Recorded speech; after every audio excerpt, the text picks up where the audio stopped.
So I wanted to do this video to alleviate some fears around AI and just generally the future of the 3D industry. I think a lot of people are really worried about it, and I think I can calm your farm a little bit if you'll just hear me out. Now, I'm not an AI shill, but I do use it when I think it's going to speed me up, which is a good position to have in 3D, I think. If you see a meaningful way to speed up your process, it's worth at least giving it a shot. And if you really like it, you can integrate it into your pipeline. Even if you're a 2D artist, you can still utilize your skills by feeding your concepts into the AI models. You can make different angles or test different ideas really quickly before you draw it out. And, I still think there's a place for 2D artists too. It's, AI is it's really just doing what's already been done, but there's still a lot to create yet out there. So I think it was really useful for making the 3D CRT TV that I made for the Blender Bitstream episode. The CRT shader episode. You should check it out, by the way.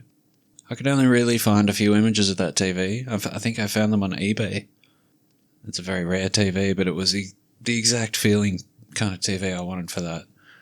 Late 90s, early 2000s, which is, where all the movie footage is from, which I'll probably get flagged for, but anyway, it was worth it. But I got Gemini to make the front and side images for that, and I used it to, I still manually 3D modeled it, but it really did help speed it up. AI can also really help with textures, but you do still need to clean them up, make them repeatable, clone stamp, all that stuff. Like, humans are still needed. Trellis is another good one.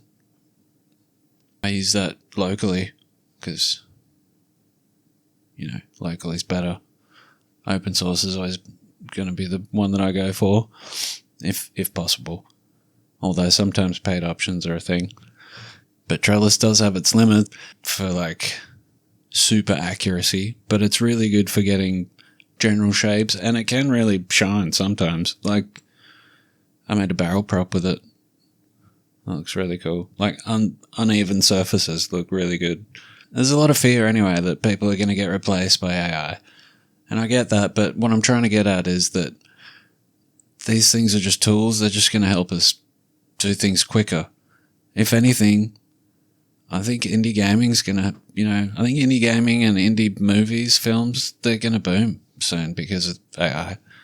And, I think obviously it's probably a bit freaky for everyone. It is for me to hear about all these layoffs in the industry. I think a lot of that's because of the economy.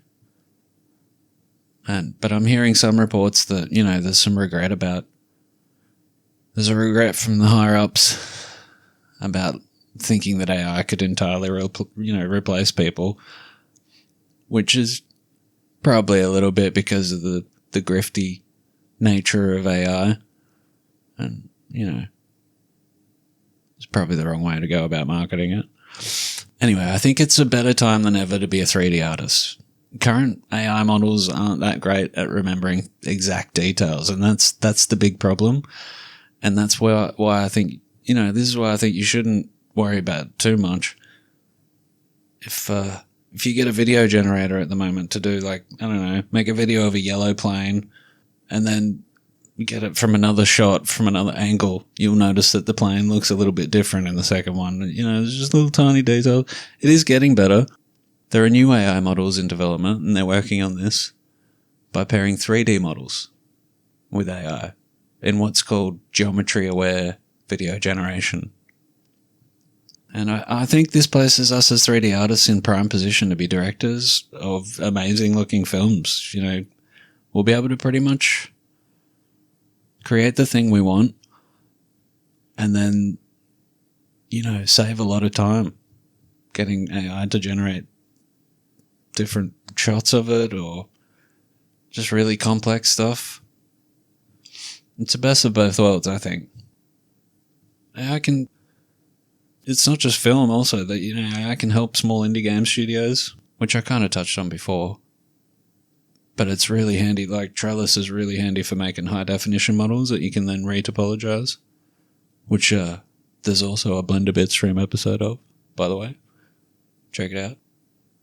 But I can't really see 3D AI being better at edge loops and neat mesh, especially low poly mesh. We do have it over the robots in that domain. You need a brain. It's the last Are You a Human test, I think, or one of them. You know, like, they're just not good at making edge loops. They can't work it out. Even Trellis is pretty good, but it's always triangles and there's lots of holes in the mesh and all that. So my point is, I can't see 3D AI getting better at modeling, but I do see 3D making video generation better. So what suggestions do I have for you as a 3D artist? Well, I just think keep going with it. I just think keep getting better. Try and find your niche. I think high definition models are going to be like, if you can make those, that's going to be handy. But there's also engineering, you know, 3D printing. There's all that side of it that AI can't really. It's not good at making. It's good at designing cool stuff, but like you have to still look at it as a human and then work out how that would work. And a lot of the time it doesn't, what AI makes at the moment. But, you know, it will get better. But I just don't think everyone should quit learning 3D. You know, get Blender and get learning, I think. You could be the next... Well, I was going to say Spielberg, but...